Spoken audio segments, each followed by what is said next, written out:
There's a moment in everyone's life when you realize the world isn't a customer service desk where you can file complaints about your experience. You can't demand a refund for a bad childhood, exchange your genetics for a better model, or speak to the manager about your circumstances. We're raised with subtle promises. Work hard and you'll succeed.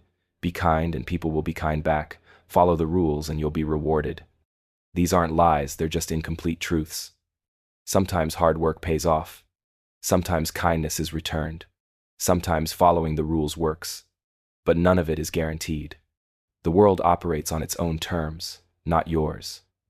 It was here billions of years before you arrived, and it will continue long after you're gone. It doesn't owe you happiness, success, love, or even basic fairness. It doesn't owe you anything. This realization can be devastating or liberating, depending on how you process it. Most people get stuck in the devastation phase, feeling bitter, entitled, and perpetually disappointed. But those who embrace the liberation discover something remarkable. When you stop expecting the world to give you what you want, you start taking what you need. You stop waiting for permission and start taking action. You stop hoping someone will notice your potential and start demonstrating your value. You stop expecting opportunities to find you and start creating them yourself. The world doesn't owe you anything, but it will respect you when you stop asking for favors and start delivering results. Failure is more common than victory. Success stories dominate our media, our conversations, and our imagination. We hear about the entrepreneur who built a billion-dollar company, not the thousands who built companies that failed. We read about the actor who got their big break, not the hundreds who never made it past auditions. We celebrate the athlete who won the championship, not the countless others who trained just as hard but came up short. This creates a distorted perception of reality, where success seems normal and failure seems exceptional. The truth is exactly the opposite. Failure is the default outcome for most attempts at anything difficult, and success is the exceptional result that emerges from persistent effort despite repeated failures. Every successful person has failed more than most people have even tried.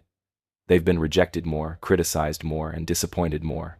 They've made more mistakes, encountered more obstacles, and faced more setbacks. The difference isn't that they succeeded more, it's that they failed forward instead of failing backward. Most people take their first failure as evidence they should quit. Successful people take their first failure as evidence they're getting started. Most people fear failure more than they desire success.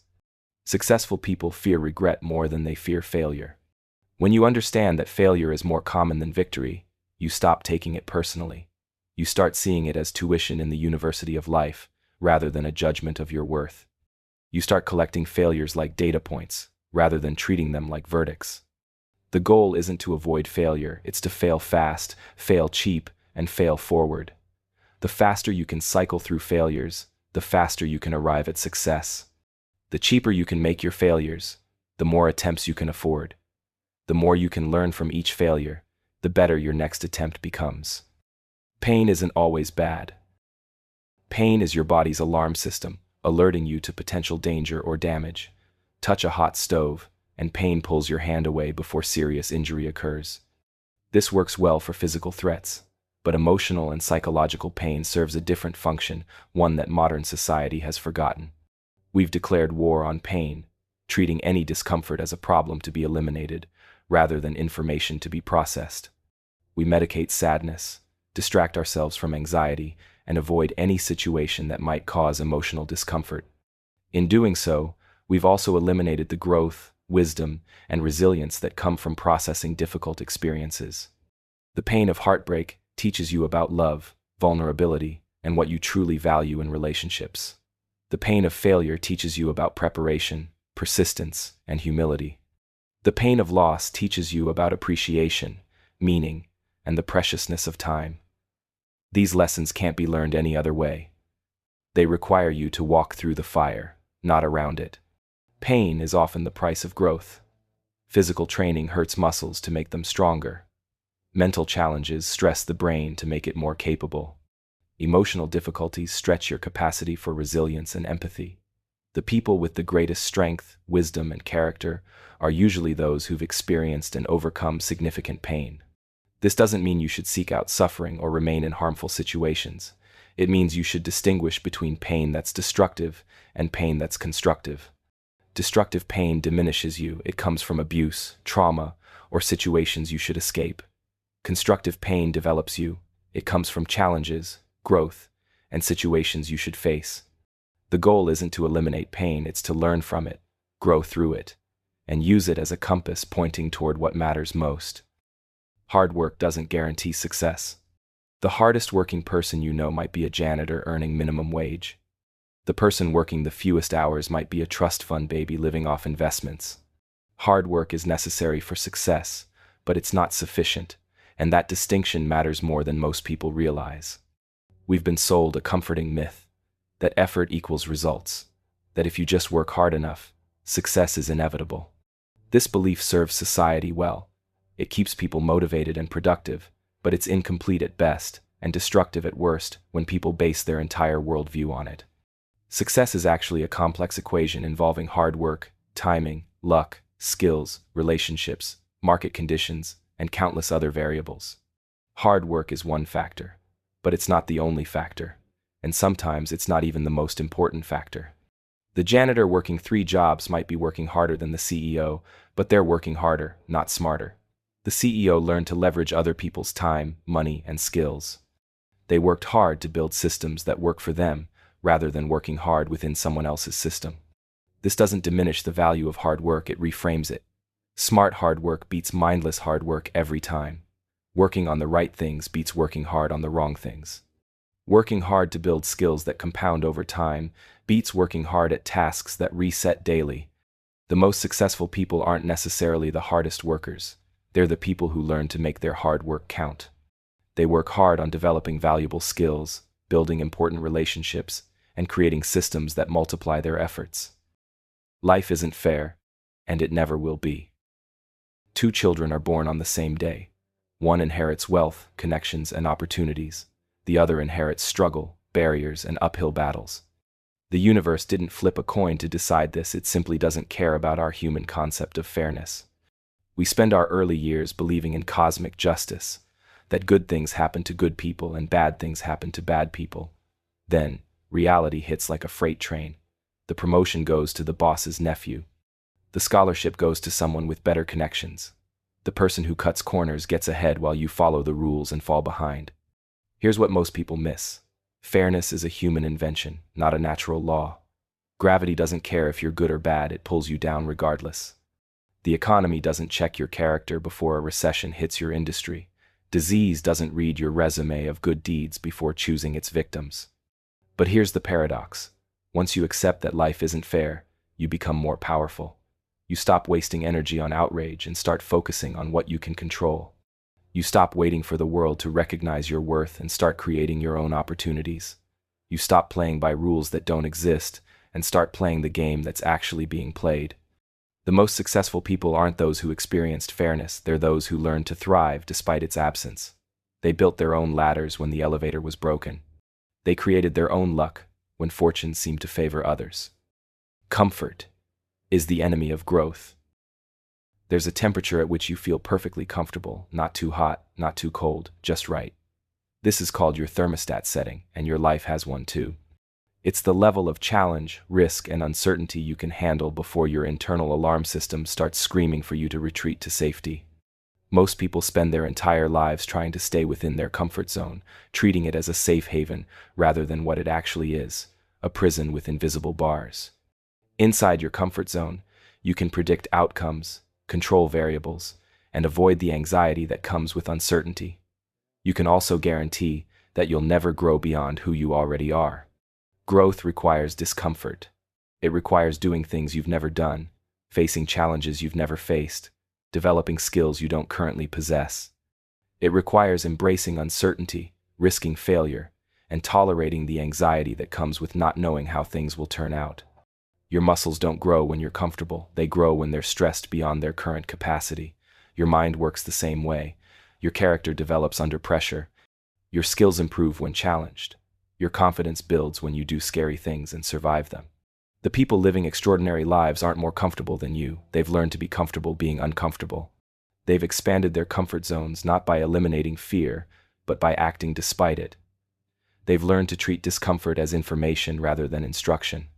Every time you choose comfort over growth, You choose who you are over who you could become.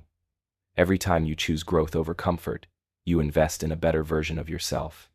The compound interest on these decisions determines whether you'll live a life of expansion or stagnation. Not everyone you love will love you back. Love is not a transaction, though we often treat it like one. We give our heart expecting a heart in return, offer our devotion assuming it will be reciprocated, invest our emotions, hoping for equivalent returns. When love isn't returned in equal measure, we feel cheated, confused, and often bitter. But love doesn't follow the rules of commerce. You can love someone completely who loves you only partially.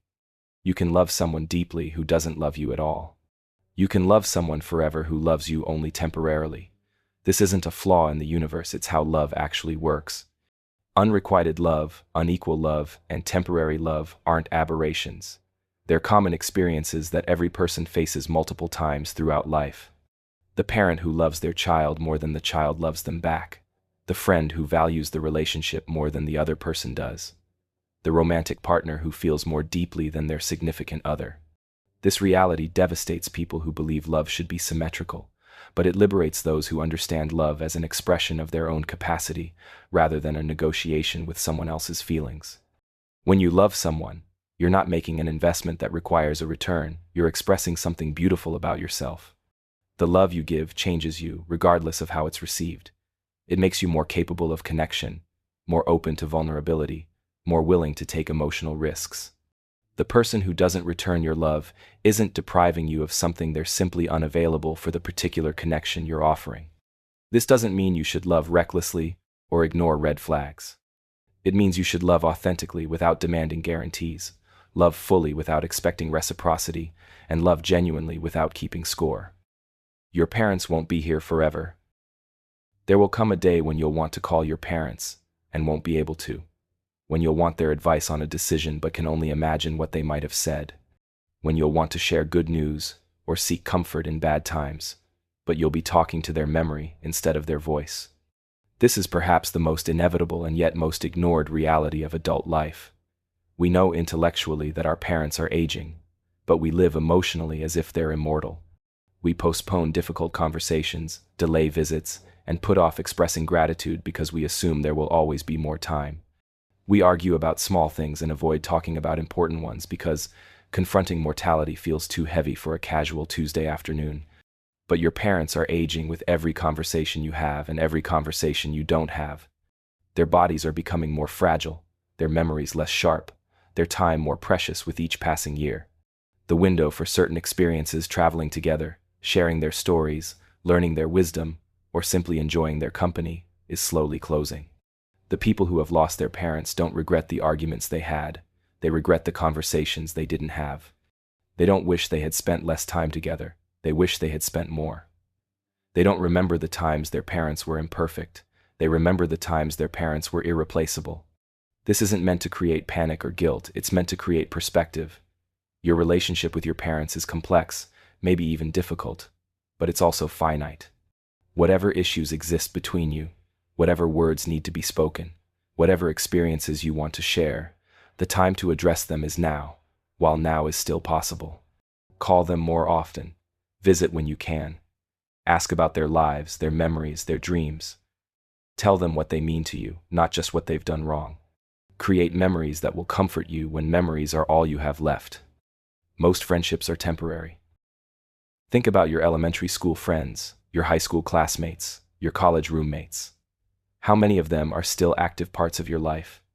If you're honest, probably very few. This isn't a failure of character or loyalty, it's the natural life cycle of most relationships. We're taught to view friendship as permanent, to treasure it forever, to feel guilty when relationships fade. But the truth is that most friendships are seasonal, serving specific purposes during specific periods of your life. Some friends are meant to help you through a difficult time. Others are meant to share a particular interest or activity. Still others are meant to challenge you during a period of growth. People change, circumstances change, and priorities change. The friend who was perfect for you in your 20s might be incompatible with who you become in your 30s. The person who shared your interests in college might develop completely different passions after graduation. This is normal, natural, and often healthy. The mistake most people make is trying to force all friendships to be permanent, or feeling devastated when they naturally drift apart. They invest enormous energy trying to maintain connections that have run their course, instead of appreciating what those connections provided when they were active.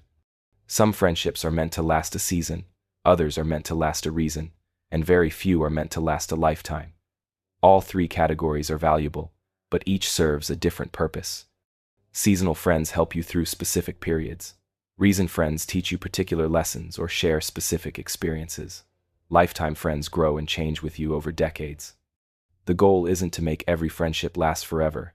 It's to be fully present for the friendships that are active, while accepting the natural evolution of relationships over time. People judge appearance more than intentions.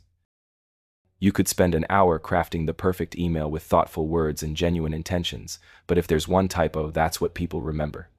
You could have the most brilliant ideas in the meeting, but if you're dressed poorly, people question your competence before you speak. You could be the kindest person in the room, but if your body language seems closed off, people assume you're unfriendly. This reality frustrates idealists who believe substance should matter more than surface, intentions more than impressions, character more than charisma. They're not wrong morally, they're just wrong practically. Human brains are wired to make snap judgments based on limited information, and appearance provides the fastest data stream. Within 7 seconds of meeting someone, people form impressions about your competence, trustworthiness, and likability. These judgments are largely unconscious and heavily influenced by visual cues. How you dress, how you carry yourself, how you speak, even how you smell. Your intentions, no matter how pure, are invisible until proven through consistent actions over time. This doesn't mean you should become shallow or obsessed with appearances. It means you should be strategic about the impressions you create. Your appearance is your first communication. Make sure it's saying what you want it to say. Professional success often depends more on looking the part than being the part, at least initially. Once you're in the room, your substance can shine. But if your appearance doesn't get you in the room, your brilliant intentions remain theoretical. The most effective people understand this dynamic and use it to their advantage. They dress for where they want to be, not where they are. They invest in their presentation because they know it's an investment in their opportunities. They don't resent this reality, they leverage it. Money can buy comfort, but not fulfillment. Money is an amplifier. It makes whatever you already are more intense. If you're happy, money can enhance that happiness by removing stressors and providing opportunities. If you're miserable, money won't fix the underlying issues. It will just make you miserable in more expensive settings. The research is clear.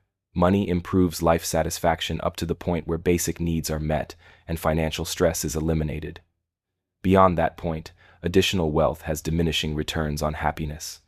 The millionaire isn't necessarily happier than the person earning $75,000 a year, but they both have significant advantages over someone living paycheck to paycheck. Money buys comfort, convenience, security, and options. It can't buy purpose, meaning, deep relationships, or inner peace. You can purchase a luxurious house, but not a loving home. You can buy expensive therapy, but not emotional healing. You can afford first-class travel, but not a sense of direction for your journey. The wealthy people who are deeply fulfilled found meaning before they found money, or they found ways to create meaning with their money. The wealthy people who are deeply miserable thought money would solve problems that only personal growth could address. They discovered that external wealth without internal wealth creates a beautifully decorated prison. This doesn't mean money is evil or unimportant. Financial stress is real stress that affects every aspect of life. Having enough money to meet your needs and pursue your interests is crucial for well-being. The mistake is believing that money is the solution to existential problems rather than practical ones.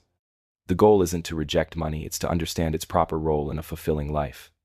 Make enough to remove financial anxiety, then focus your energy on the things money can't buy: meaningful work, authentic relationships, personal growth, and contribution to something larger than yourself. Envy poisons the person who feels it, not the one it's aimed at. Envy is the only sin that brings no pleasure, just pure, concentrated misery. When you envy someone, you're not hurting them. You're slowly poisoning yourself with a toxin that grows stronger the more you feed it. The person you envy continues living their life, completely unaware of the corrosive emotions eating away at your peace of mind. Think about it. When you scroll through social media and feel that familiar stab of jealousy at someone's vacation photos, new car, or career announcement, who suffers? They're enjoying their success while you're sitting alone, consumed by bitterness about something that has nothing to do with you. They sleep peacefully while you lie awake, comparing your behind the scenes to their highlight reel. Envy operates on a false premise that life is a zero-sum game where someone else's gain is your loss. But success isn't a pie with limited slices. Someone else's happiness doesn't diminish the happiness available to you. Someone else's wealth doesn't make you poorer. Someone else's recognition doesn't steal recognition from you. The most destructive aspect of envy is how it shifts your focus from building your own life to resenting others for building theirs. Instead of using your energy to create, improve, and grow, you waste it on comparison, criticism, and complaint. Every minute spent envying someone else's life is a minute not invested in improving your own. Successful people have learned to transform envy into inspiration. When they see someone achieving what they want, instead of asking, "Why them and not me?" they ask, "What can I learn from their approach?" They use others' success as proof that their own goals are achievable, not evidence that opportunities are being stolen from them. Success attracts fake friends as much as real ones. Success is like a magnet. It attracts both iron and fool's gold, and from a distance, they can look remarkably similar. When your life improves, your circle will expand, but not everyone who enters that circle deserves to be there. Some are drawn to your success rather than to you. You'll notice the difference in their behavior. Real friends celebrated your potential before you achieved success. Fake friends only show up after success validates what real friends already saw. Real friends want to understand your journey. Fake friends want to benefit from your destination. Real friends stay when you face setbacks. Fake friends disappear when the benefits dry up. Fake friends are often former acquaintances who suddenly remember how close you used to be. They're the people who ignored your calls when you were struggling, but who now want to grab lunch to catch up. They're enthusiastic about your wins, but mysteriously busy when you need support through challenges. This phenomenon can be lonely and confusing. Success is supposed to improve your life, but it can complicate your relationships. You start questioning people's motives. Are they interested in you or your success? Do they value your friendship or your network? The paranoia isn't entirely unjustified. Some people are indeed using you. But here's the paradox. Letting this reality make you cynical or closed off will cost you genuine connections. The key is developing better discernment, not building higher walls. Learn to distinguish between people who want to be around your success and people who want to be around you regardless of your circumstances. Test relationships through small challenges before trusting them with big ones. Notice who asks about your well-being, not just your achievements. Pay attention to who offers support, not just congratulations. Happiness is fleeting, meaning lasts longer. Happiness is like weather, it comes and goes, changes with circumstances, and can't be controlled for extended periods. You can't stay happy any more than you can stay excited. These emotions are designed to be temporary signals, not permanent states. Chasing happiness as a life goal is like chasing the horizon. The closer you think you're getting, the further away it seems. Meaning operates differently. Meaning can exist during pain, loss, and difficulty. Meaning doesn't depend on external circumstances or internal moods. A parent caring for a sick child isn't happy, but their actions are deeply meaningful. A doctor working long hours in difficult conditions might be exhausted and stressed, but their work provides profound purpose. People who build their lives around happiness become slaves to their emotions and circumstances. When life is good, they're happy. When life is hard, they're miserable. They spend enormous energy trying to maintain positive feelings and avoid negative ones, creating an exhausting emotional roller coaster. People who build their lives around meaning develop resilience that transcends circumstances. They can find purpose in suffering, growth in challenges, and significance in service. They're not immune to pain, but pain doesn't destroy them, because their sense of worth isn't dependent on feeling good. This doesn't mean happiness is unimportant, or that you should seek out misery. It means that meaning provides a more stable foundation for a life worth living. Happiness is the dessert of life, delightful when it appears, but not substantial enough to sustain you.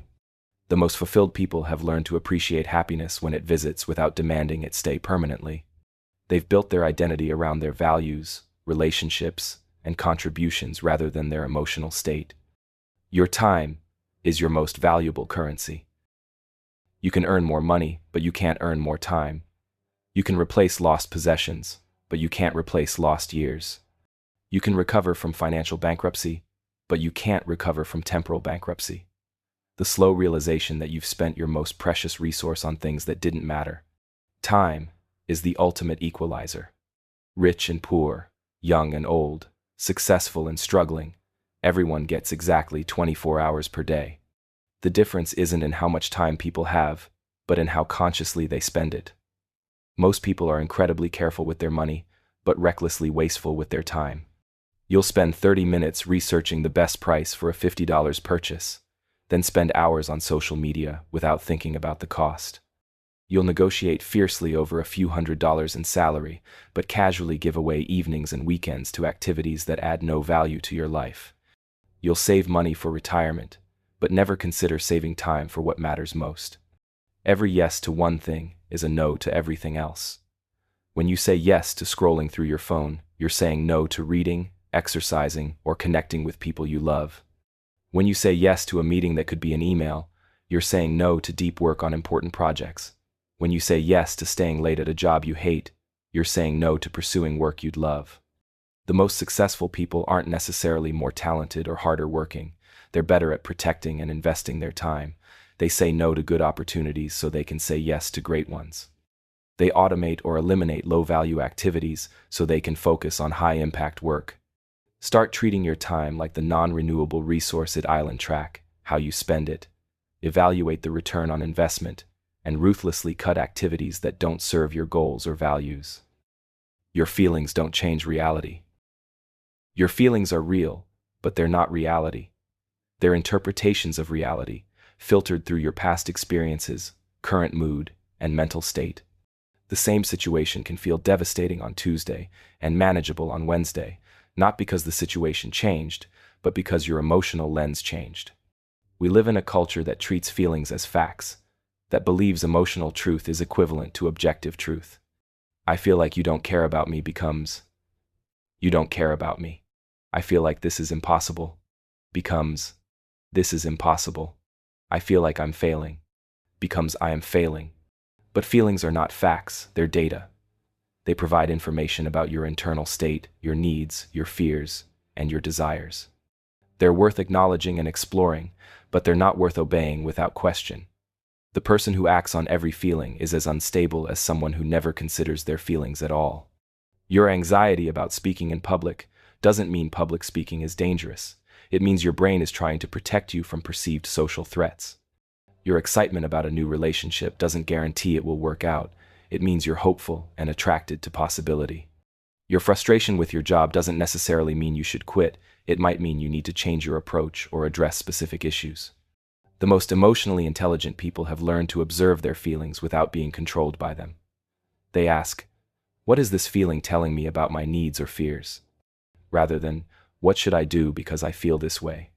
They respond to emotions rather than react from them. Feelings are excellent servants but terrible masters. Use them as information to inform your decisions, but don't let them make your decisions for you. Love doesn't always last, no matter how strong it feels. In the moment of intense love, it feels eternal. The chemicals flooding your brain create a sense of permanence that seems as solid as gravity. You can't imagine ever feeling differently about this person. The idea that this overwhelming connection could fade feels impossible, even offensive. But intensity is not the same as permanence. Love exists in seasons, just like everything else in nature. Some loves are like spring flowers, beautiful, intense, and brief. Others are like summer growth, warm, comfortable, and sustaining for a season. A few are like evergreen trees, they change with the seasons but endure through multiple cycles. And some are like autumn leaves, spectacular in their ending. The love that ends isn't necessarily failed love, any more than a completed book is a failed book.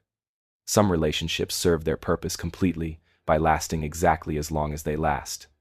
They teach lessons, provide experiences, or offer growth that wouldn't have been possible any other way. This doesn't diminish the reality of love. When it's present, it just acknowledges that presence doesn't guarantee permanence. The couple divorcing after 20 years didn't fake their love for 2 decades. The friends who drift apart didn't pretend to care. The parent and child who become estranged didn't manufacture their early bond. Love was real. It just wasn't forever. Fighting this reality creates unnecessary suffering. Clinging to love that's naturally ending prolongs pain for everyone involved. Refusing to love again because previous love ended guarantees loneliness. Better to love fully when love is present. Appreciate it for what it is rather than demanding promises about what it will become. The goal isn't to make every love last forever. It's to love authentically while love lasts and let it go gracefully when it's time. People will leave when you least expect it. Life doesn't send departure notices. People leave jobs without warning, relationships end suddenly, friends disappear without explanation, and loved ones die without preparation. The person who seemed most committed to staying might be the first to go. The relationship that felt most secure might be the most fragile.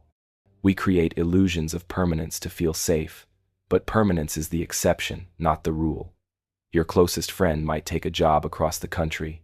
Your most reliable colleague might get fired. Your healthiest family member might receive a devastating diagnosis. Your most stable relationship might end because someone changes in ways you didn't expect. This uncertainty isn't a bug in the system, it's a feature.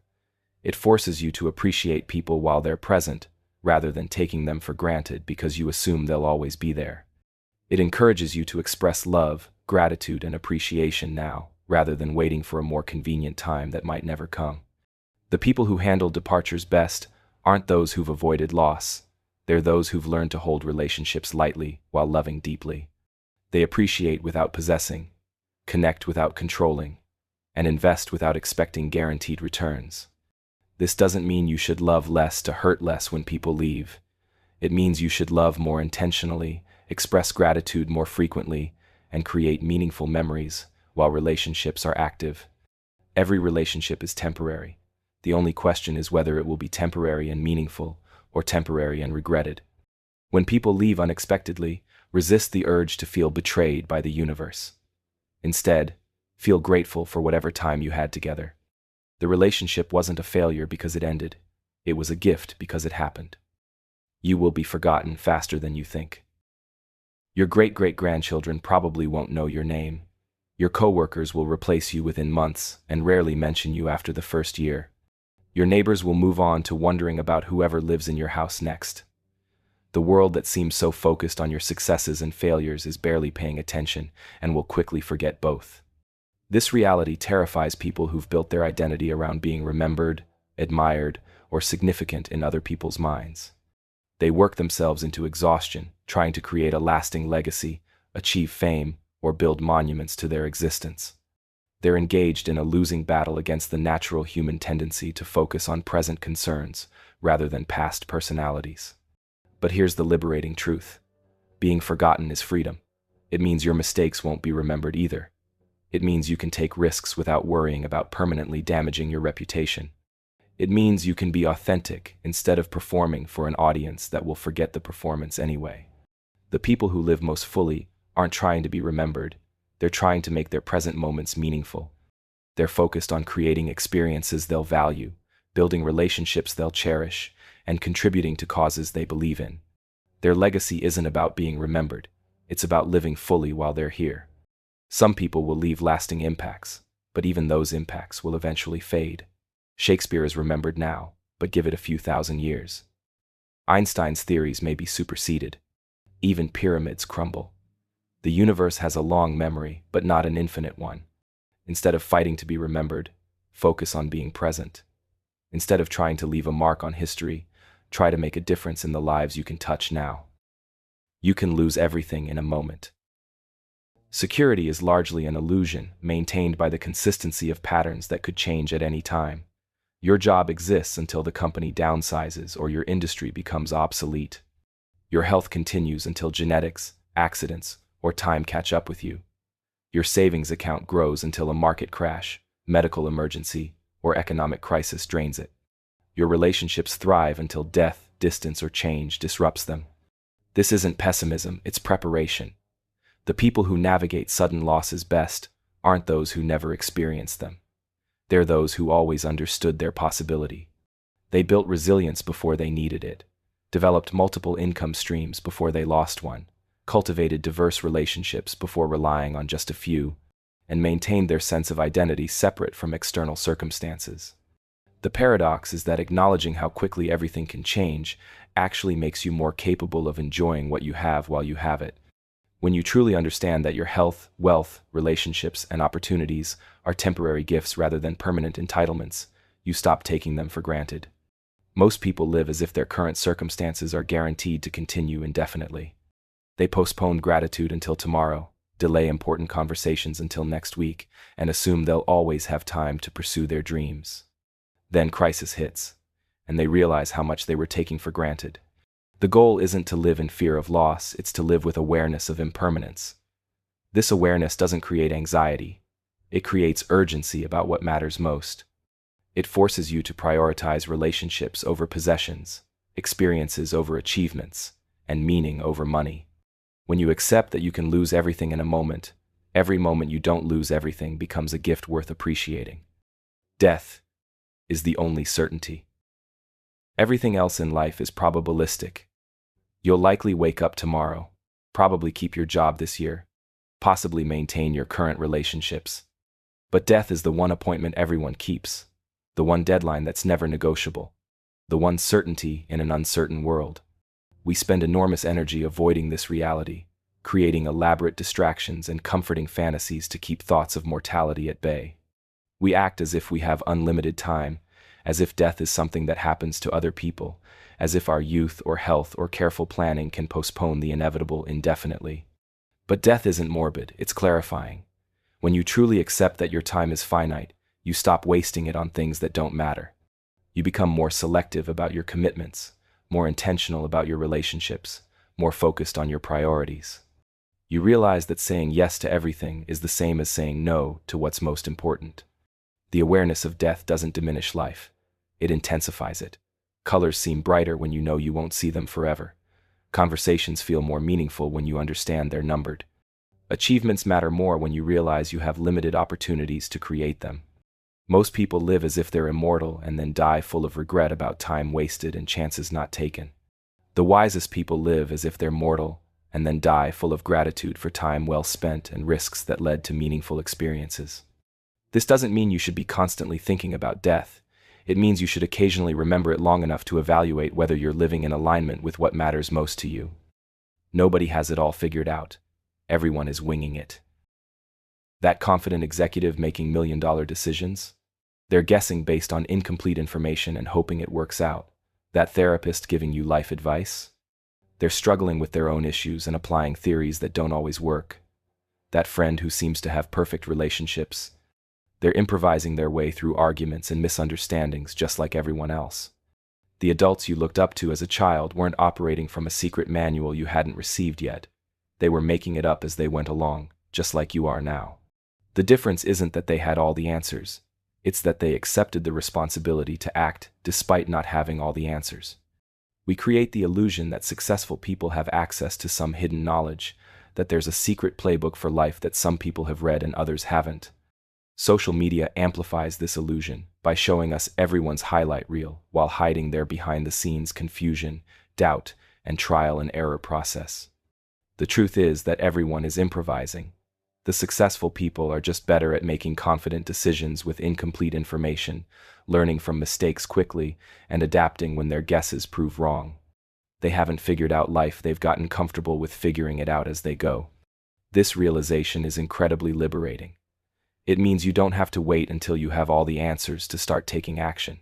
It means your uncertainty doesn't disqualify you from making decisions. It means everyone else is as confused as you are, they're just more comfortable with confusion. Stop waiting for someone to give you the roadmap to life. Start drawing your own map as you walk the path. Everyone else is doing the same thing, they're just not admitting it. Most people don't care about your struggles. Here's a harsh truth that social media has made even harder to swallow. Most people are too busy dealing with their own problems to care deeply about yours. That career setback that's consuming your thoughts? It's a footnote in someone else's day. That relationship drama that feels world-ending? It's background noise to most of your acquaintances. This isn't because people are heartless, it's because everyone is the protagonist of their own story. They're dealing with their own struggles, their own fears, their own challenges. Your crisis is their Tuesday afternoon distraction between meetings. We've been conditioned to believe that sharing our struggles will generate sympathy, support, and solutions. Social media amplifies this belief. We post about our difficulties expecting engagement, validation, and virtual hugs. Sometimes we get them, but more often we get silence, superficial responses, or worse, the sense that we're burdening others with our problems. But here's what changes everything. When you realize most people don't care about your struggles, you stop looking for external validation and start building internal resilience. You stop performing your pain for an audience that isn't really watching and start focusing on actual solutions. The people who do care about your struggles, genuinely care, become incredibly valuable. These are your real relationships, your true allies, your inner circle. When you stop expecting everyone to care, you start appreciating those who actually do. More importantly, you learn to become self-reliant. You develop your own coping mechanisms, your own problem-solving skills, your own emotional strength. You become the person you needed when no one else cared. You can't please everyone. Trying will destroy you. Imagine trying to be a different person for every individual you meet, a chameleon changing colors based on what you think each person wants to see. Now imagine the exhaustion of remembering who you're supposed to be with whom, the anxiety of being discovered as inconsistent, the emptiness of never being authentically yourself. This is the trap of people-pleasing, and it's more destructive than most addictions, because it's socially encouraged. We're told to be agreeable, to avoid conflict, to make everyone comfortable. But comfort is often the enemy of authenticity, and authenticity is essential for genuine relationships and personal fulfillment. Here's the mathematics of people-pleasing. In any group of 10 people, you'll have 10 different sets of expectations, preferences, and judgments. Some will want you to be more assertive, others more accommodating. Some will prefer your humor, others your seriousness. Some will appreciate your ambition, others will resent it. Trying to satisfy all 10 is not just impossible, it's a formula for losing yourself entirely. The most magnetic people aren't those who please everyone. They're those who are consistently themselves regardless of their audience. They have clear values, express honest opinions, and maintain authentic relationships, even when it means disappointing some people. When you stop trying to please everyone, something remarkable happens. The right people are drawn to you more strongly, and the wrong people naturally drift away. Your relationships become deeper because they're based on reality rather than performance. Your self-respect increases because you're honoring your own values rather than contorting yourself to meet others' expectations. The goal isn't to be difficult or contrarian, it's to be genuine. Some people will love you for it, others won't, and that's exactly how it should be. Ignoring problems makes them grow. There's a children's book about a monster that grows larger every time someone ignores it. The more people pretend it doesn't exist, the bigger and more terrifying it becomes. The only way to defeat it is to acknowledge it, face it directly, and deal with it. This isn't just a metaphor for childhood fears, it's a blueprint for adult problem solving. Problems are like weeds in a garden. Ignore a small weed, and it grows into a large weed. Ignore a large weed, and it spreads to other parts of the garden. Eventually, what started as a minor issue becomes a major crisis that requires massive effort to address. That small financial problem you're avoiding? It's collecting interest, literally and figuratively. That relationship conflict you're sidestepping? It's building resentment and distance. That health issue you're postponing addressing? It's potentially becoming more serious and expensive to treat. We avoid problems for understandable reasons. They're uncomfortable to face. They might require difficult conversations or changes. They might reveal things about ourselves we don't want to acknowledge. But avoidance isn't problem solving, it's problem compounding. The most successful people have learned to develop what psychologists call frustration tolerance, the ability to sit with discomfort long enough to address its source. They've learned that temporary discomfort from facing problems is always less than the permanent discomfort of living with unresolved issues. Small problems are easy to solve. Large problems are hard to solve, and ignored problems eventually become unsolvable. The time to address a problem is always now, when it's smallest and most manageable. Every day you wait, you're choosing a harder solution tomorrow over an easier solution today. Regret weighs more than failure. Failure has a weight. It hurts when it happens. It stings your pride. It forces you to confront your limitations. But regret has a different kind of weight. It's heavier because it carries not just what happened, but all the possibilities of what could have been. It's the weight of untested potential, unexplored paths, and unopened doors. When you fail at something you attempted, you gain data. You learn what doesn't work, what you need to improve, what to try differently next time. Failure is educational. It adds to your experience and wisdom. But when you don't attempt something because of fear, you gain nothing except the growing certainty that you'll never know what might have been. The businessman who started 3 companies that failed knows more about business than the person who never started one because they were afraid of failing. The artist who created work that was criticized knows more about their craft than the person who never shared their art because they feared rejection. Old people rarely regret the things they tried that didn't work out. They regret the things they never tried at all. They regret the chances they didn't take, the words they didn't say, the dreams they didn't pursue. They regret playing it safe when they could have played to win. Failure is temporary pain with permanent lessons. Regret is permanent pain with no lessons, just the endless loop of what if playing in your mind. Failure makes you stronger and wiser. Regret makes you bitter and resentful. The goal isn't to fail more, it's to try more, knowing that some attempts will fail. When you reframe failure as tuition for life's education rather than evidence of inadequacy, you'll take more risks, learn more lessons, and carry less regret. Discipline beats motivation. Motivation is like a fair-weather friend, exciting when it shows up, unreliable when you need it most. It arrives with fanfare, promises great things, then disappears without warning, usually when the work gets hard and the initial excitement wears off. You've experienced this cycle. You get motivated to start a new project, exercise routine, or habit. The first few days feel effortless because motivation is carrying you. Then, motivation goes on vacation, and suddenly the same activities feel impossible. You blame yourself for lacking willpower, not realizing you were using the wrong fuel source. Discipline is different. Discipline is the reliable friend who shows up every day, regardless of how you feel, what the weather is like, or whether you slept well. Discipline doesn't depend on your mood, it creates your mood. It doesn't wait for the perfect moment, it makes the moment perfect through action. Motivated people start strong but fade fast. Disciplined people start slow but build unstoppable momentum. Motivation gets you excited about the destination. Discipline gets you there step by step, day after day, especially when the journey gets boring or difficult. The most successful people have learned to build systems that don't require motivation. They create routines, schedules, and environments that make good choices automatic. They've learned that relying on motivation is like relying on lightning. It might strike when you need it, but you'd be foolish to count on it. Discipline is a skill, not a personality trait. It can be developed through practice, just like any other ability. Every time you do what you said you'd do, especially when you don't feel like it, you're building discipline muscle. Every time you skip because you're not motivated, you're weakening it. You are replaceable at work, no matter how valuable you think you are. That indispensable role you play at work, the unique skills only you possess, the relationships only you can manage. Your company has a contingency plan for your absence, and it probably doesn't involve shutting down operations and declaring bankruptcy. Organizations survive the departure of founders, CEOs, and irreplaceable experts all the time. You might be excellent at your job, beloved by colleagues, and crucial to current operations, but replaceable doesn't mean worthless.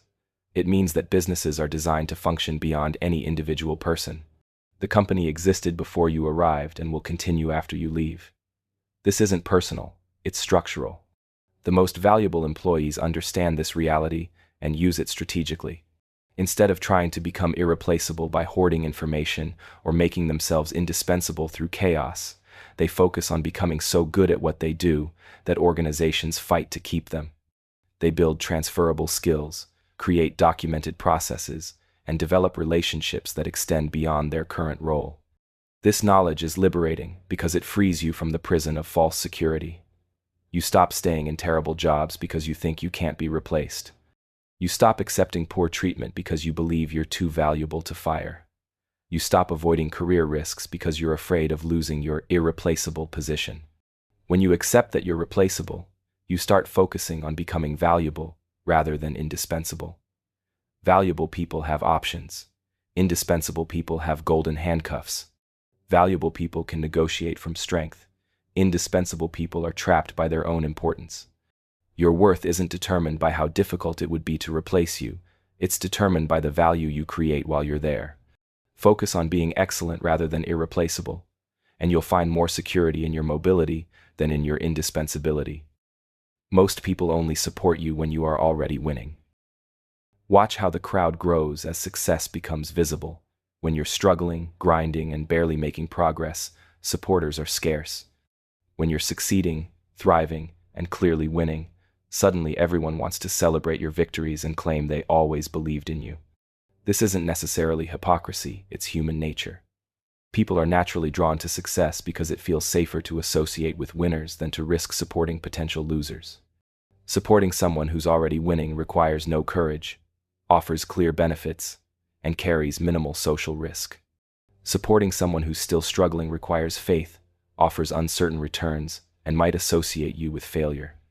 The people who matter most are those who support you before you're winning when your dreams seem impossible, your progress is invisible, and your success is far from guaranteed.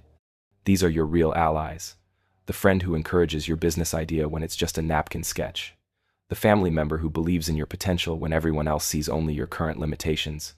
The mentor who invests time in you when you have nothing to offer in return. But don't become bitter about fair-weather supporters. Understand their motivation and use it strategically. Success attracts resources, connections, and opportunities that can accelerate your growth. The network that forms around your success can help you achieve even greater success, even if their support isn't emotionally satisfying.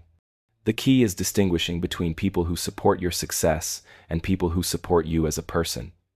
Both have value, but they serve different purposes in your life. Inner circle relationships are built on the foundation of pre-success support. Outer circle relationships are built on mutual benefit and shared success.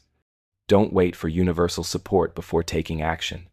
The support you need will come as you create momentum, not before. The truth does not care about your feelings.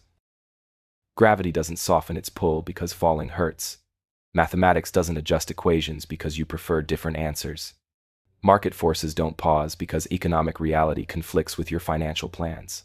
Truth operates independently of your emotional response to it. We live in an era that often treats feelings as if they're equivalent to facts, where emotional reactions are considered valid rebuttals to objective reality. If something makes you feel bad, it must be wrong.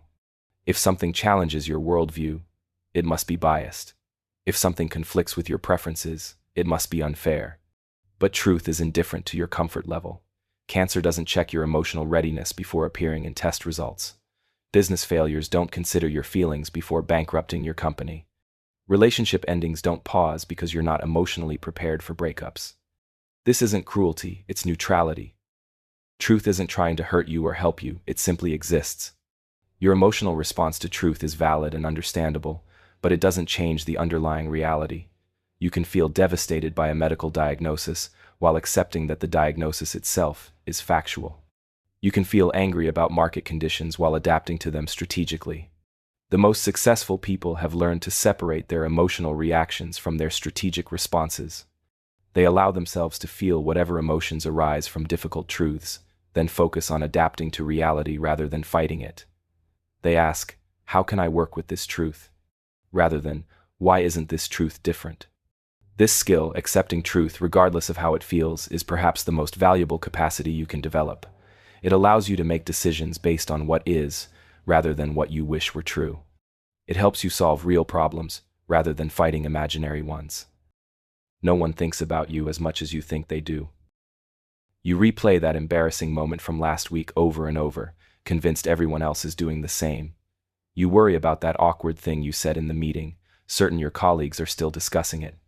You stress about your appearance, your performance, your mistakes, assuming they're occupying prime real estate in other people's minds. Here's the reality.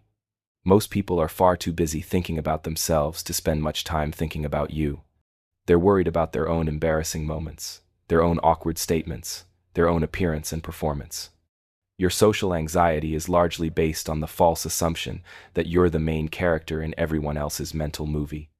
This phenomenon has a name: the spotlight effect. You feel like you're under a spotlight with everyone watching and judging your every move. But from everyone else's perspective, you're just another person in their peripheral vision while they're focused on their own spotlighted experience.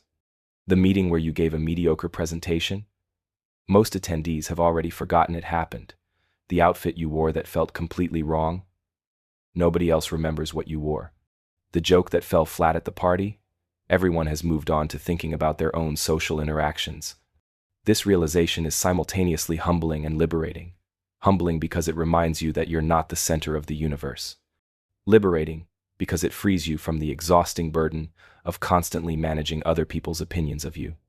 When you accept that most people aren't thinking about you much at all, you can stop performing for an audience that isn't watching and start living authentically for yourself. You can take risks without worrying about judgment from people who aren't judging you. You can be yourself without fear of constant scrutiny from people who are too busy being themselves to scrutinize you. Your reputation can take years to build and seconds to destroy. Warren Buffett once said it takes 20 years to build a reputation and 5 minutes to ruin it. In our hyper-connected world, 5 minutes might be optimistic. Sometimes it takes only 5 seconds and a poorly thought-out social media post. You can spend decades being known for integrity, competence, and reliability. You can build a reputation through consistent actions, ethical decisions, and quality work. People learn to trust your word, respect your judgment, and recommend your services. Then one moment of poor judgment, one careless decision, one viral mistake can undo years of careful reputation building. The math is brutal. Positive reputation compounds slowly, but negative reputation spreads exponentially. Good news travels at walking speed. Bad news travels at the speed of light, amplified by social media algorithms that reward outrage and controversy. One customer complaint can overshadow 100 positive reviews. One ethical lapse can overshadow a decade of ethical behavior. This isn't fair, but it's reality. The court of public opinion operates on different rules than the court of law. Perception often matters more than truth. Context gets lost in translation. Nuance disappears in the compression required for viral content. The people who maintain strong reputations over time understand that reputation is fragile and act accordingly. They pause before posting, speaking, or acting in ways that could be misinterpreted. They consider long-term consequences before making short-term decisions. They know that being right isn't enough if being right makes you look wrong. This doesn't mean living in fear of public opinion or avoiding all risks. It means being strategic about which risks are worth taking and being extremely careful about risks to your reputation. Your reputation is one of your most valuable assets. Protect it accordingly. Some opportunities only come once, and you won't always be ready. Life doesn't wait for you to feel prepared. Opportunities arrive on their own schedule, not yours. The perfect job opening appears when you're comfortable in your current role. The ideal relationship presents itself when you're focused on other priorities. The business opportunity emerges when you don't have enough capital or experience to feel ready. We're taught to prepare thoroughly before taking action, to wait until we're fully qualified before applying, to delay until conditions are perfect before beginning. This advice works for predictable, controllable situations, but opportunities are rarely predictable or controllable. The person who gets the promotion isn't always the most qualified candidate. Sometimes it's the person who applied, despite feeling underqualified. The entrepreneur who succeeds isn't always the most prepared. Sometimes it's the person who started despite lacking resources. The couple who builds a lasting relationship isn't always the most emotionally ready. Sometimes it's the people who committed despite feeling unprepared for such a serious partnership. Readiness is often an illusion we create to avoid the discomfort of uncertainty. You'll never feel completely ready for major life changes. You'll never have all the information you'd like before making important decisions. You'll never be perfectly prepared for significant opportunities. The most successful people have learned to distinguish between reasonable preparation and perfectionist paralysis. They prepare as much as time allows, then act despite feeling unprepared. They've learned that timing opportunities is more important than perfecting readiness. Some doors only open once. Some trains only stop at your station briefly. Some people only cross your path at specific moments. When opportunity knocks, you have to answer the door even if you're not dressed for company. Wishing things were different never changes reality. You can wish you had different parents, but your childhood experiences remain unchanged.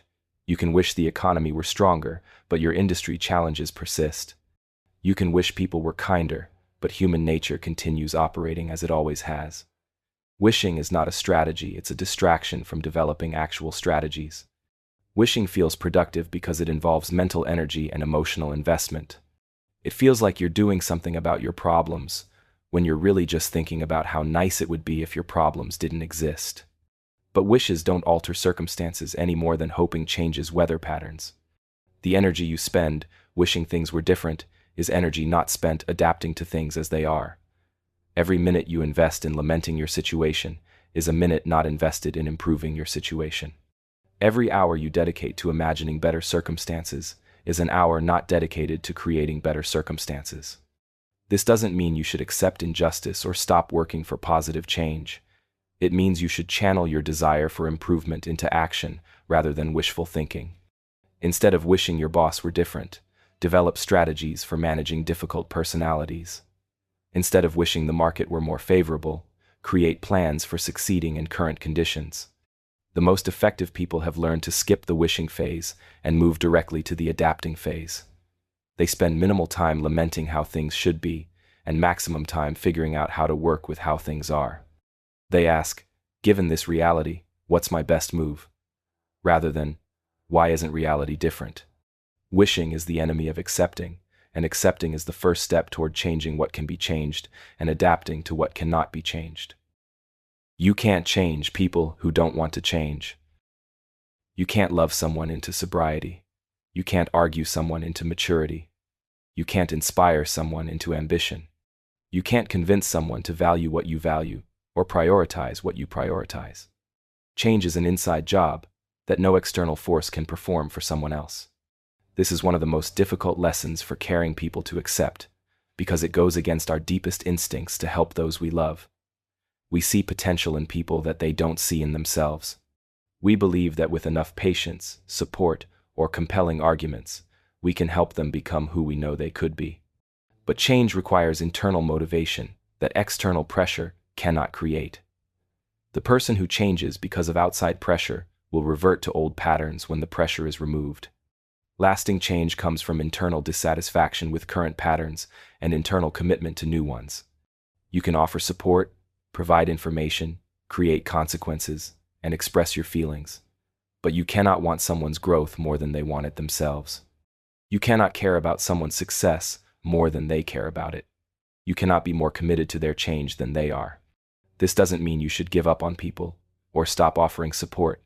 It means you should distinguish between supporting someone's change and trying to create someone's change. One is helpful, the other is futile and often counterproductive. The most loving thing you can sometimes do is stop enabling someone's resistance to change by continually rescuing them from the consequences of their choices. Natural consequences often motivate change more effectively than loving pressure. Focus your change energy on the one person you can actually change, yourself. Model the behavior you want to see, set healthy boundaries, and let others decide whether they want to join you in growth. Even family can betray you. Blood doesn't guarantee loyalty. Shared genetics don't ensure good intentions. Family members can lie, steal, manipulate, and abandon just like anyone else. Sometimes they do it more effectively because they know your vulnerabilities, have access to your resources, and benefit from your unconditional trust. This reality is particularly painful because we're raised to believe family relationships are different from other relationships, that family members will always have your back, that blood is thicker than water, that you can count on family when everyone else lets you down. These beliefs make family betrayals especially devastating and confusing. The brother who steals from your business, the parent who manipulates your emotions for their benefit, the sibling who turns other family members against you, the cousin who spreads your private information to damage your reputation. These aren't aberrations, they're unfortunate but common experiences that happen in families everywhere. Family betrayal hurts more than other betrayals because it violates our most fundamental assumptions about loyalty and love. It forces us to confront the reality that some people will take advantage of any relationship, including family relationships, to serve their own interests. But recognizing this possibility doesn't mean becoming cynical about family relationships. It means applying the same wisdom to family that you apply to other relationships. Trust is earned through consistent actions, not granted automatically based on shared ancestry. Love can be unconditional, but trust should be conditional on trustworthy behavior. Set boundaries with family members who violate them. Protect your resources from family members who misuse them. Maintain relationships with family members who deserve them. Biology creates opportunity for relationship, but character determines the quality of that relationship. Life doesn't pause while you figure things out. While you're taking time to find yourself, decide your direction, or figure out your next move, life continues moving at its regular pace. Markets shift, opportunities appear and disappear, relationships evolve, and time passes. Life doesn't offer intermissions while you sort through your confusion. You might need time to process a major loss, but your bills continue arriving monthly. You might want to pause your career while you explore your passions, but your industry continues evolving without your participation. You might require space to heal from a broken relationship, but other potential connections continue entering and leaving your social sphere. This creates pressure that feels unfair. You want time to make thoughtful decisions, but circumstances often demand quick responses. You need space to heal, but life keeps presenting new challenges before you've resolved old ones. You desire clarity before acting, but action is often required to achieve clarity. The most resilient people have learned to function effectively despite uncertainty. They make provisional decisions while gathering more information. They take action while continuing to reflect. They move forward while still figuring things out, because standing still isn't actually an option. This doesn't mean you should never pause for reflection or healing. It means you should be strategic about when and how you pause, understanding that pausing has costs as well as benefits. Sometimes, the best way to figure things out is to keep moving and learn from the feedback life provides. Perfect clarity is a luxury that life rarely provides. More often, you have to act with partial information, adjust based on results, and continue figuring things out as you go. This isn't a failure of planning, it's the normal process of navigating an unpredictable world. You will never have enough, there will always be more to want. The goalpost of enough moves every time you approach it. When you're earning $50,000, you think $100,000 will solve all your problems. When you reach $100,000, you realize you need $200,000 for real security. At $200,000, you start thinking about what life would be like with $500,000. The target keeps moving because human desires expand to fill whatever capacity we create. This isn't a character flaw, it's human psychology. We're wired for perpetual dissatisfaction because our ancestors, who were never completely satisfied, were more likely to survive than those who became complacent. The person who gathered food yesterday but still feels driven to gather more food today was more likely to survive famines than the person who relaxed after yesterday's successful hunt. But this survival mechanism becomes a source of suffering in modern abundance. You achieve the house you always wanted, then start wanting a bigger house. You reach your target weight, then decide you need to lose 10 more pounds. You get the promotion you craved, then start eyeing the next level up. The chase itself becomes addictive. The brief satisfaction of achievement quickly fades, replaced by the familiar hunger for the next goal, the next milestone, the next level of success. You spend your entire life chasing a moving target, never arriving at the contentment you thought achievement would provide. This doesn't mean you should stop setting goals or lose all ambition. It means you should find satisfaction in the process rather than expecting it in the destination. Learn to appreciate what you have while working toward what you want. Enjoy the journey rather than postponing happiness until you reach some arbitrary finish line. The people who feel wealthy aren't those who have the most. They're those who want the least relative to what they have. The longer you avoid discomfort, the weaker you become. Comfort is like a warm bath, pleasant initially, but prolonged exposure leaves you wrinkled and weak. Every challenge you avoid, every difficult conversation you postpone, every fear you sidestep makes you less capable of handling challenges, conversations, and fears when they inevitably arise. Your capacity for discomfort is like a muscle. It grows stronger with use and weaker with neglect. The person who regularly exercises their discomfort tolerance by taking on difficult projects, having challenging conversations, and facing their fears develops resilience that serves them throughout life. The person who consistently chooses the path of least resistance develops an intolerance for difficulty that makes ordinary challenges feel overwhelming. Modern life offers endless opportunities to avoid discomfort. You can avoid difficult people through technology, avoid challenging situations through comfort zones, avoid physical discomfort through conveniences, and avoid emotional discomfort through distractions. But each avoided discomfort is a missed opportunity to build strength. The paradox is that avoiding discomfort in the short term creates more discomfort in the long term. The difficult conversation you avoid today becomes a more difficult conversation tomorrow. The challenge you sidestep now becomes a bigger challenge later. The fear you don't face grows larger and more intimidating with time. Athletes understand this principle intuitively. They seek out discomfort in training so they can handle it during competition. The best athletes push themselves beyond their comfort zones regularly, building physical and mental resilience that serves them when stakes are high. Apply this athletic mindset to life. Seek out appropriate challenges that stretch your capabilities. Have difficult conversations before they become urgent. Face fears while they're manageable rather than waiting until they're overwhelming. People care more about what you can give them than who you are. Most relationships operate on unspoken exchanges of value. People are drawn to those who can provide something they want: entertainment, connections, resources, opportunities, knowledge, or emotional support. Your inherent worth as a human being is philosophically infinite, but your practical value in most relationships is determined by what you bring to the exchange. This sounds cynical, but it's actually practical relationship dynamics. The colleague who seeks your friendship might value your industry knowledge. The acquaintance who invites you to parties might appreciate your social energy. The friend who calls during crisis might depend on your emotional support. This isn't necessarily shallow, it's how social creatures naturally organize themselves around mutual benefit. The uncomfortable truth is that when your value proposition changes, many relationships change with it. Lose your job, and some professional relationships fade. Develop health problems that limit your social energy, and some friendships naturally drift. Change your interests or priorities, and some connections lose their foundation. This doesn't mean all relationships are transactional, or that no one cares about you personally. Some people will love you regardless of what you can provide. But those relationships are rare and precious, precisely because they're not based on utility.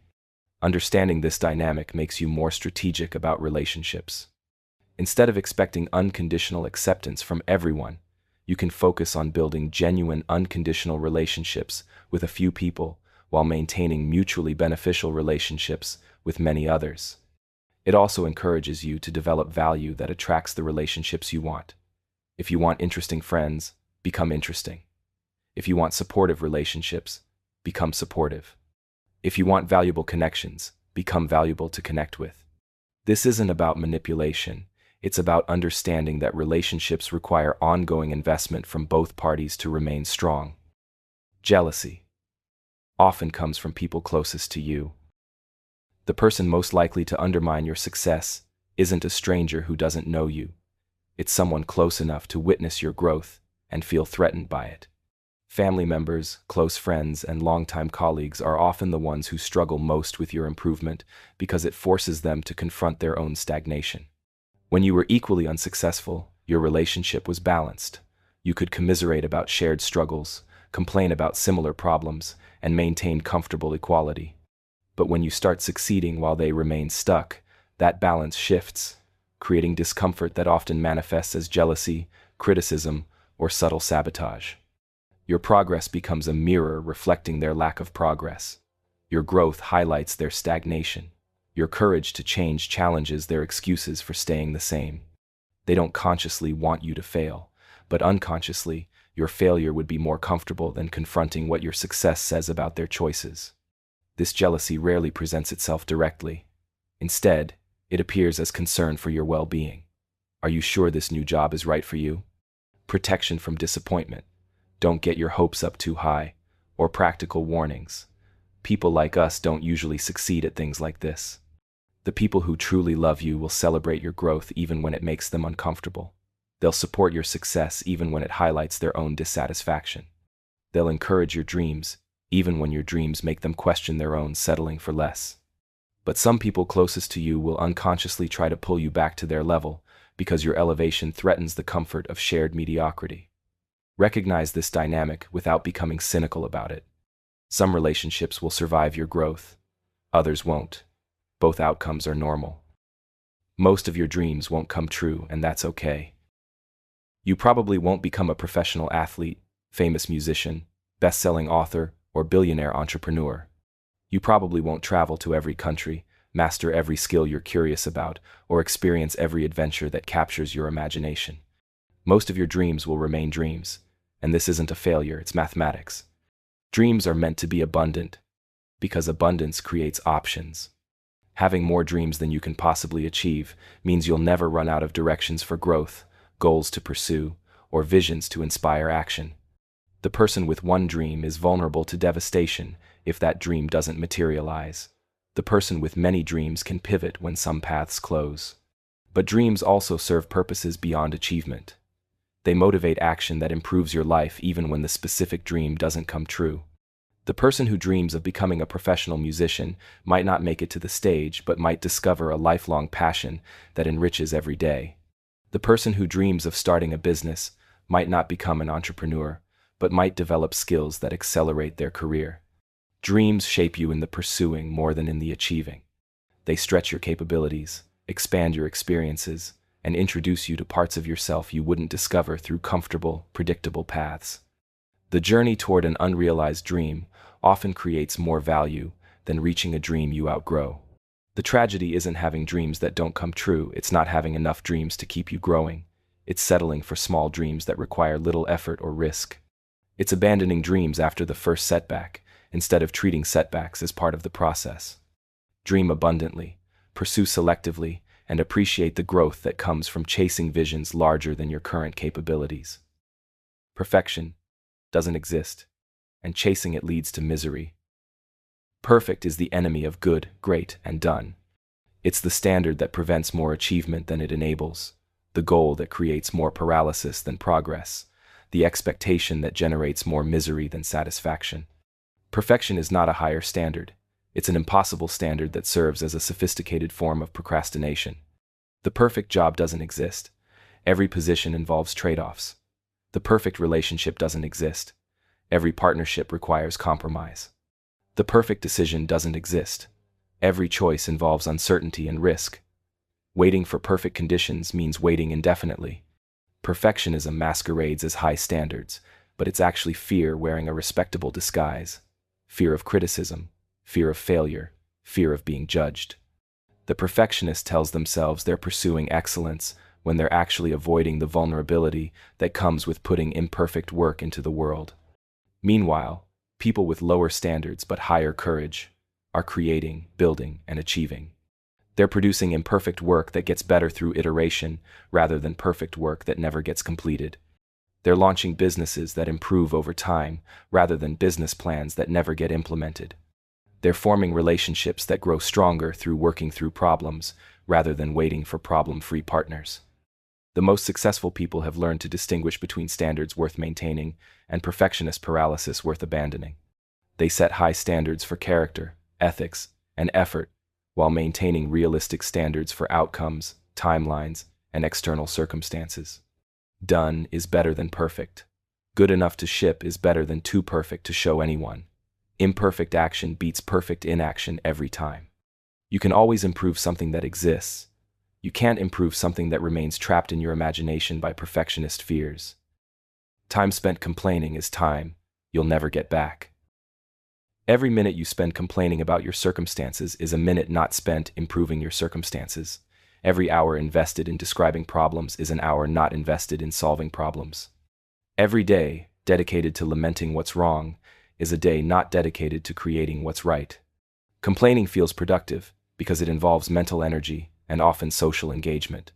When you complain to others, you feel heard, validated, and temporarily relieved.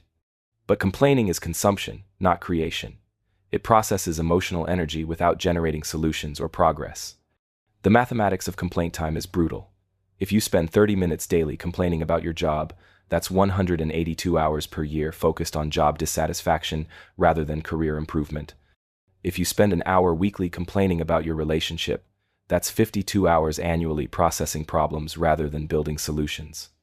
This doesn't mean you should suppress legitimate concerns or avoid processing difficult emotions. It means you should distinguish between productive processing and unproductive rumination. Productive processing leads to understanding, acceptance, or action. Unproductive rumination leads to repetitive cycling through the same complaints without resolution. The people who achieve the most spend the least time complaining because they channel their dissatisfaction into motivation for change. They use problems as information about what needs improvement, rather than material for conversation about what's wrong with their lives. When you catch yourself complaining, ask, is this complaint leading to insight, acceptance, or action? If not, redirect that energy towards something that will actually improve your situation. Use your frustration as fuel for change rather than material for conversation. Your time is finite and irreplaceable. Spend it creating solutions rather than cataloging problems. Nobody notices your sacrifice as much as you hope they will.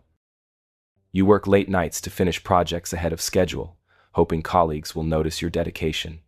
You sacrifice personal time to help friends with their problems, expecting gratitude and recognition. You give up opportunities to care for family members, anticipating acknowledgement of your selflessness. Often, your sacrifices go unnoticed, unappreciated, or forgotten quickly. This isn't because people are ungrateful or oblivious. It's because your sacrifices are invisible to others in ways they're not invisible to you. You feel every hour of sleep lost, every social event missed, every personal goal postponed. Others see only the end result, not the process that created it.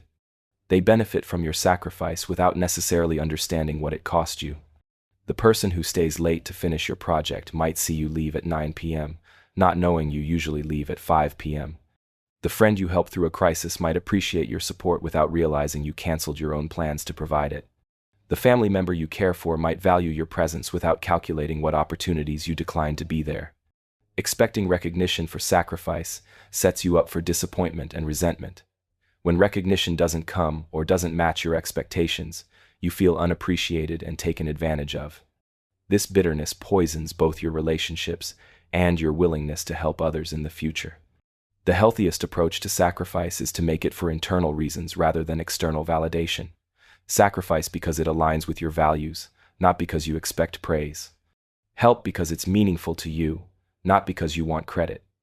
Give because giving feels right, not because you need acknowledgement. When recognition comes, appreciate it. When it doesn't, remember that the value of your sacrifice isn't determined by other people's awareness of it. Popularity fades faster than you think. The high school quarterback becomes a middle-aged insurance salesman. The prom queen becomes a suburban mom whose glory days feel like someone else's life. The office superstar gets promoted out of visibility or moves to another company where nobody knows their reputation. Popularity is a temporary condition based on circumstances that inevitably change. Social status is contextual. It exists within specific environments and time periods. Remove someone from the context that made them popular, and their popularity often disappears with it. The person who was the center of attention at one job might be completely unremarkable at the next. The social butterfly of one friend group might be awkward in a different social setting. This reality is particularly jarring for people who built their identity around being popular, admired, or socially central. They organize their lives around maintaining their social position, often sacrificing authentic relationships for strategic ones, genuine interests for trendy ones, and personal growth for image management. But popularity built on external validation is inherently unstable because external circumstances are inherently changeable. The crowd that lifts you up can just as easily move on to someone else.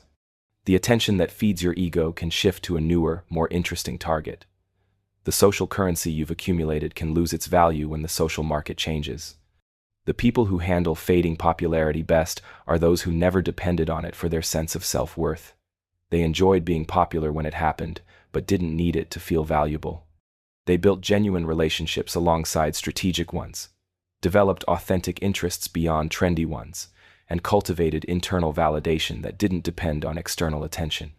Focus on being someone you respect, rather than someone others admire. Admiration is fickle. Self-respect is stable. Nobody is truly too busy. They just prioritize differently. When someone says they're too busy to call you back, help with your project, or spend time together, what they're really saying is that other things are more important to them right now.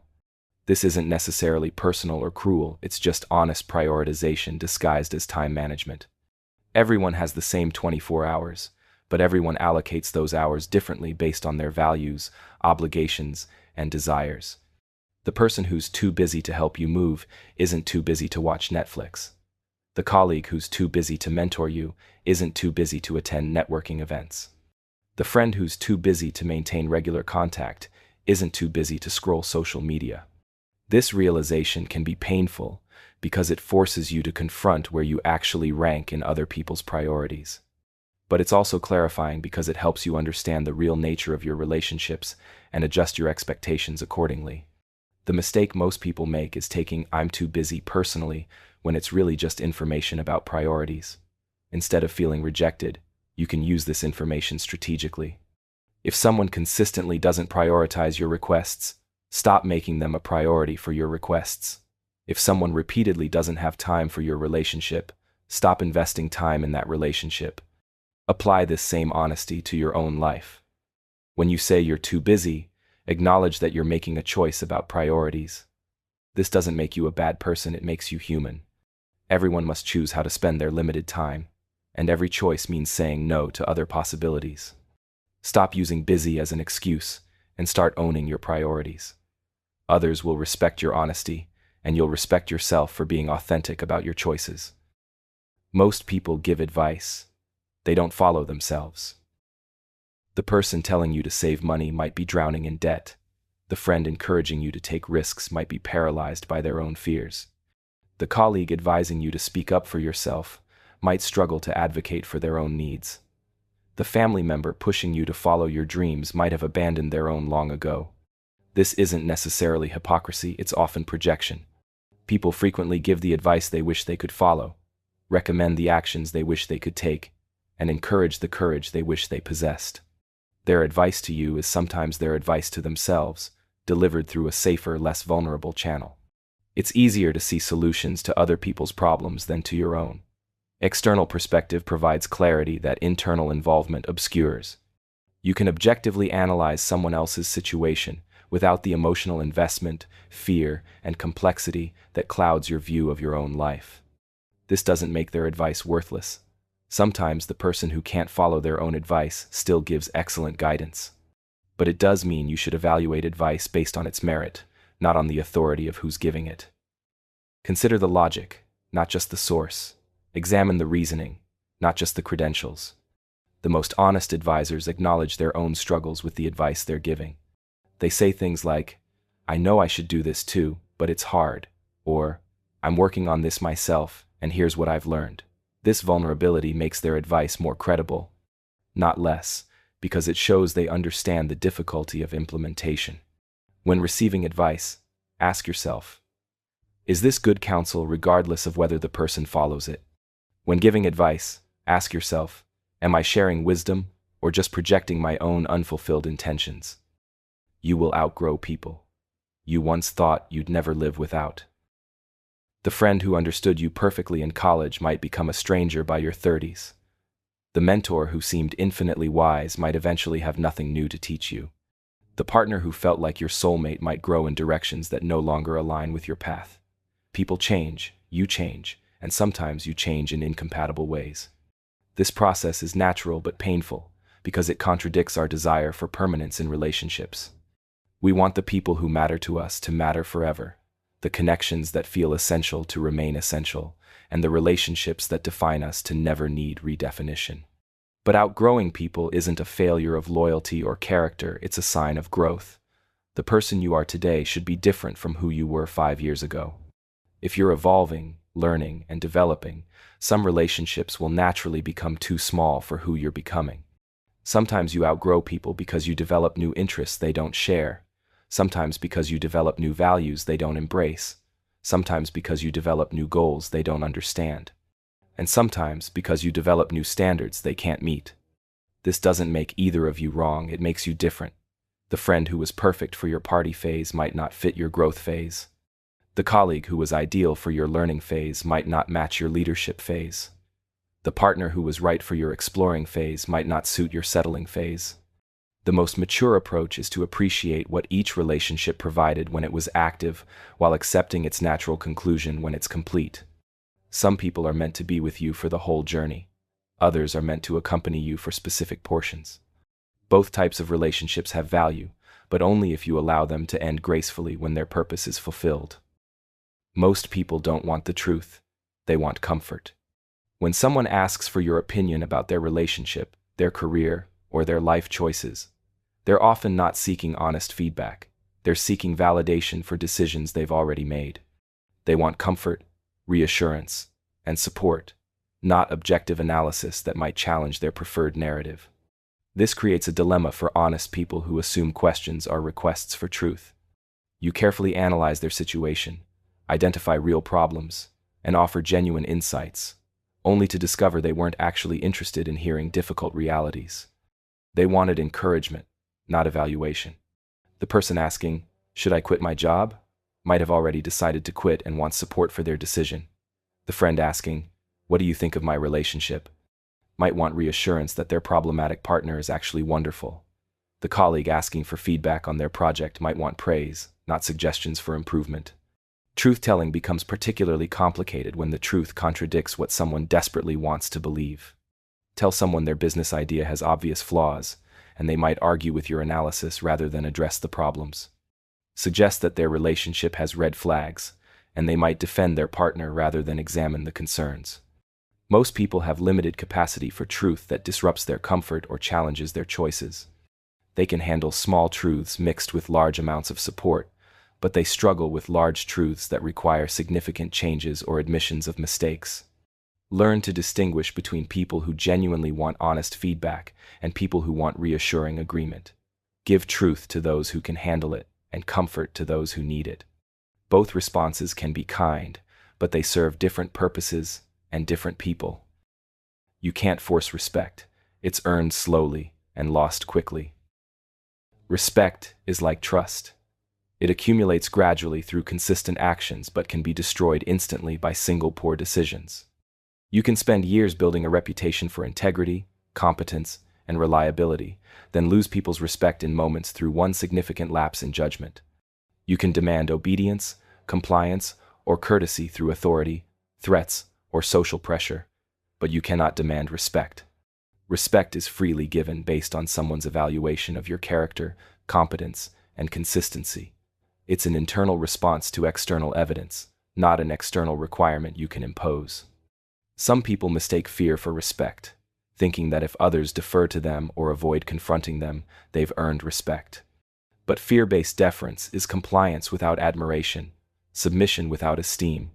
People might follow your orders while hoping for your failure, comply with your demands while planning their escape, or defer to your authority while disrespecting your character.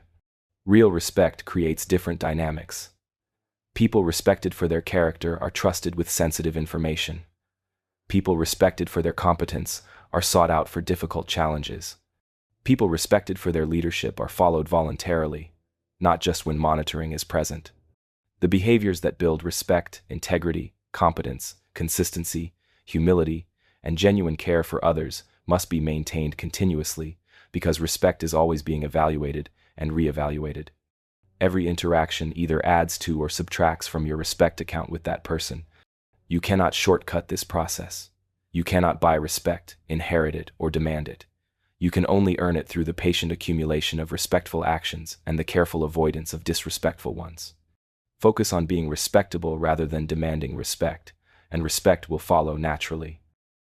Not everyone deserves your loyalty. Loyalty is a virtue when given to people who reciprocate it and honor it. But loyalty, given to people who exploit it, abuse it, or take it for granted, becomes a weakness that enables their poor behavior while diminishing your well-being. We're taught that loyalty is always admirable, that standing by people regardless of their actions shows strength of character, that abandoning relationships demonstrates moral failure. But this oversimplified view of loyalty ignores the reality that some people will use your loyalty against you. The employer who demands loyalty while providing no job security, the friend who expects support while offering none in return, the family member who requires forgiveness while continuing harmful behavior, the partner who insists on commitment while refusing to commit themselves. These people benefit from your loyalty while feeling no obligation to earn or reciprocate it.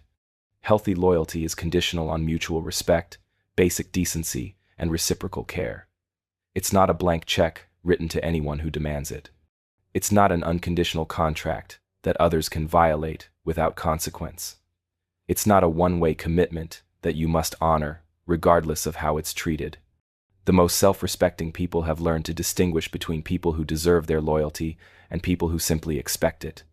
They give loyalty generously to those who honor it and withdraw it strategically from those who abuse it. This doesn't make you disloyal, it makes you discerning. This doesn't make you a bad person, it makes you a person with boundaries. This doesn't make you unreliable, it makes you selective about where your reliability is invested. Evaluate your relationships periodically. Are you giving loyalty to people who deserve it, or are you giving it to people who demand it? Your loyalty is precious. Invest it wisely. The people you compare yourself to are often struggling too. The colleague whose career seems effortlessly successful might be battling anxiety and imposter syndrome every day. The friend whose marriage looks perfect might be struggling with intimacy issues behind closed doors. The acquaintance whose life appears flawlessly organized might be overwhelmed and barely keeping everything together. Social media amplifies this illusion by showing you everyone's highlight reel while hiding their behind-the-scenes struggles. You see vacation photos, not the financial stress that made the vacation feel necessary. You see promotion announcements, not the long hours and sacrifices that made them possible. You see happy family pictures, not the arguments that happened before and after the photos. But even in person, people rarely share their full reality. They discuss their successes more freely than their struggles, their victories more readily than their defeats, their confidence more openly than their insecurities. You're comparing your internal experience complete with doubts, fears, and problems to their external presentation, which naturally emphasizes positives and minimizes negatives. This comparison is not just unfair, it's based on incomplete information. You're measuring your messy reality against their curated image, your private struggles against their public successes, your known challenges against their hidden difficulties. The most successful-looking people often face the most intense pressures. Higher positions bring greater scrutiny. Larger achievements create higher expectations. More visible success attracts more criticism. The person whose life you envy might be envying someone else's life, possibly even yours. Instead of comparing your insides to others' outsides, focus on comparing your current self to your past self. Instead of measuring your progress against others' achievements, measure it against your own growth. The only comparison that matters is who you are today versus who you were yesterday. What you tolerate becomes your standard. Every behavior you accept without consequence becomes the new baseline for acceptable behavior. Every boundary you allow to be crossed makes crossing that boundary normal. Every standard you compromise becomes the new standard.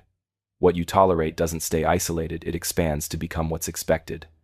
This principle operates in every relationship and situation. The employee who accepts disrespectful treatment from their boss teaches the boss that disrespectful treatment is acceptable. The friend who tolerates being consistently canceled on teaches others that their time isn't valuable.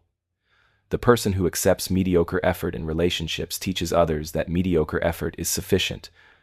You might tolerate poor behavior hoping it will improve, thinking that your patience and understanding will inspire change.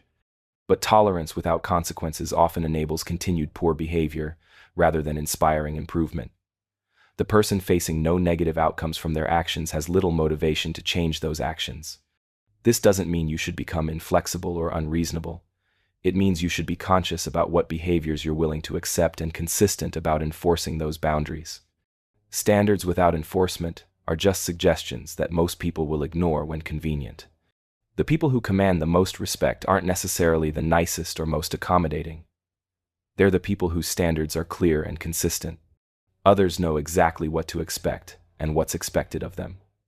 This clarity creates better relationships than endless tolerance of boundary violations. Examine your life.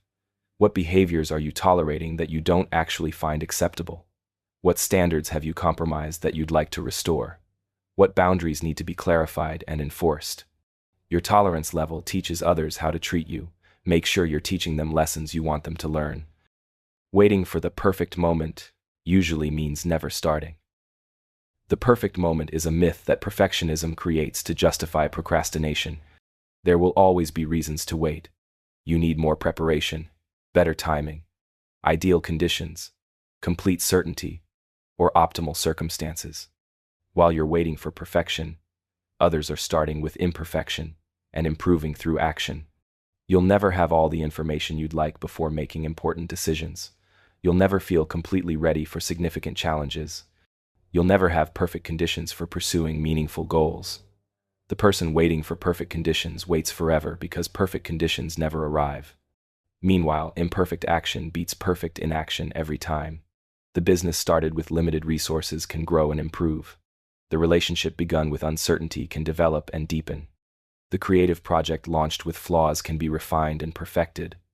But the business, relationship, or project that never starts because conditions weren't perfect remains forever theoretical. The people who achieve the most aren't those who wait for perfect moments, they're those who create good enough moments and improve them through iteration. They start before they feel ready, launch before they feel prepared, and learn by doing rather than by planning indefinitely. This doesn't mean being reckless or unprepared. It means distinguishing between reasonable preparation and perfectionist paralysis. It means accepting that starting with 80% readiness and improving through experience is better than waiting indefinitely for 100% readiness that never comes. The perfect moment to start is rarely perfect, but it's almost always now.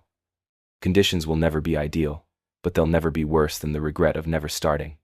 Stop waiting for perfect timing and start creating good timing through action. Even your best memories will fade with time.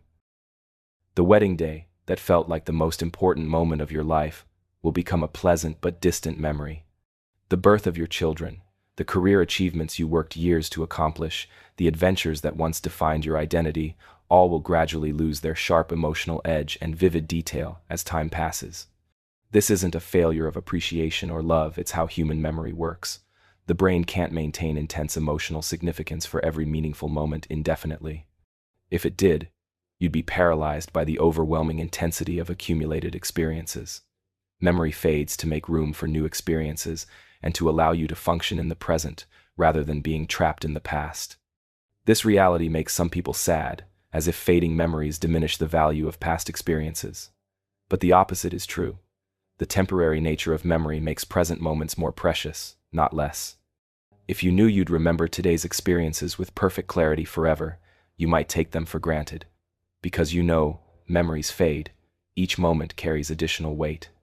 The photographs and videos you create aren't just documentation, they're memory aids that help you recall feelings and details that naturally fade. The stories you tell and retell aren't just entertainment, they're the way you preserve experiences that matter to you. The traditions you maintain aren't just routines, they're memory anchors that connect your past to your present. Instead of being saddened by fading memories, be motivated by them to create new ones worth remembering. Instead of clinging to past experiences, appreciate them while creating space for future experiences. Instead of mourning the temporary nature of memory, celebrate its selectivity. It fades the painful memories too, leaving you with general impressions that emphasize the positive. Being busy isn't the same as being productive. You can spend entire days in constant motion while accomplishing nothing of significance. You can answer emails, attend meetings, make phone calls, and complete tasks while making no meaningful progress toward important goals. Busy work feels productive because it involves activity and effort, but activity without purpose is just sophisticated procrastination. Modern life makes it easy to confuse motion with progress. Technology provides endless opportunities to feel busy. Social media to check, emails to answer, news to consume, messages to respond to. You can fill every waking moment with activity while never working on what matters most. The busiest people are often the least productive because they haven't learned to distinguish between urgent and important, between reacting and creating, between doing things right and doing the right things. They mistake responsiveness for productivity, availability for value, and activity for achievement. Productive people are often less busy than unproductive people because they focus their energy on high-impact activities rather than dispersing it across countless low-impact tasks. They say no to good opportunities so they can say yes to great ones. They eliminate, automate, or delegate unimportant activities so they can focus on important ones. The goal isn't to be busy, it's to be effective. Effectiveness sometimes requires intense activity, but it often requires selective inactivity. The most successful people spend significant time thinking, planning, and preparing before acting, rather than staying constantly in motion. Evaluate your activities regularly. Are you busy or productive? Are you responding to other people's priorities or advancing your own? Are you doing things because they need to be done or because they're easy to do? Are you creating value or just creating the appearance of effort? The past can't be changed, no matter how much you dwell on it.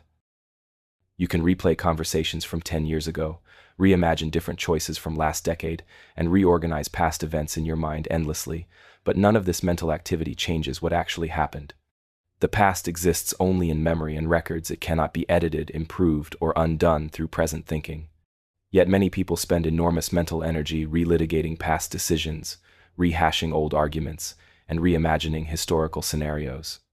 They invest more time thinking about unchangeable yesterdays than planning changeable tomorrows. They use present emotional resources to process past events that no longer exist anywhere except in their minds. This dwelling serves no constructive purpose.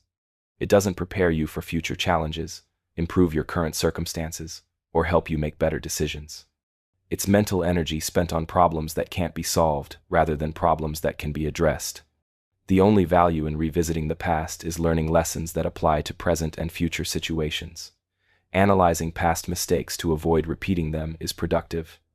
Understanding past patterns to change current ones is wise. Extracting wisdom from experience to make better choices is valuable. But rumination is different from analysis. Rumination is repetitive, emotional, and focused on what went wrong. Analysis is purposeful, logical, and focused on what can be learned. Rumination keeps you trapped in yesterday's problems. Analysis helps you solve today's and prevent tomorrow's. The past is a teacher, not a prison. Visit it occasionally for lessons, but don't live there. Your power exists in the present moment and future possibilities, not in unchangeable history. Focus your mental energy on what you can control, your current choices and future actions.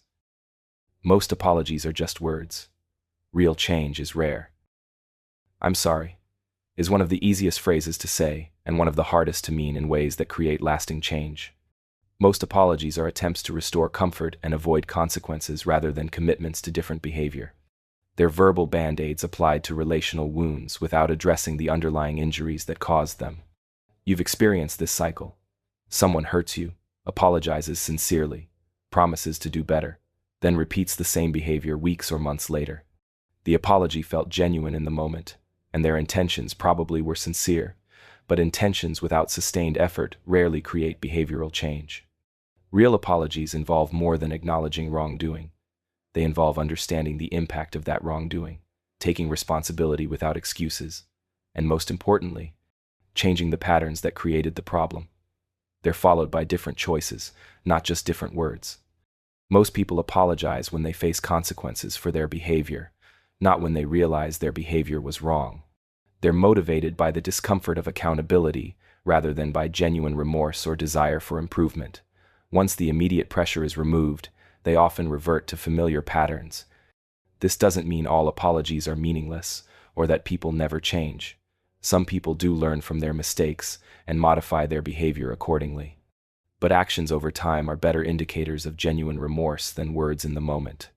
When someone apologizes to you, appreciate the words but watch for the changes. When you apologize to others, focus more on altering your behavior than on crafting perfect apologies. The most meaningful sorry is the one that never needs to be repeated, because the behavior that required it never happens again.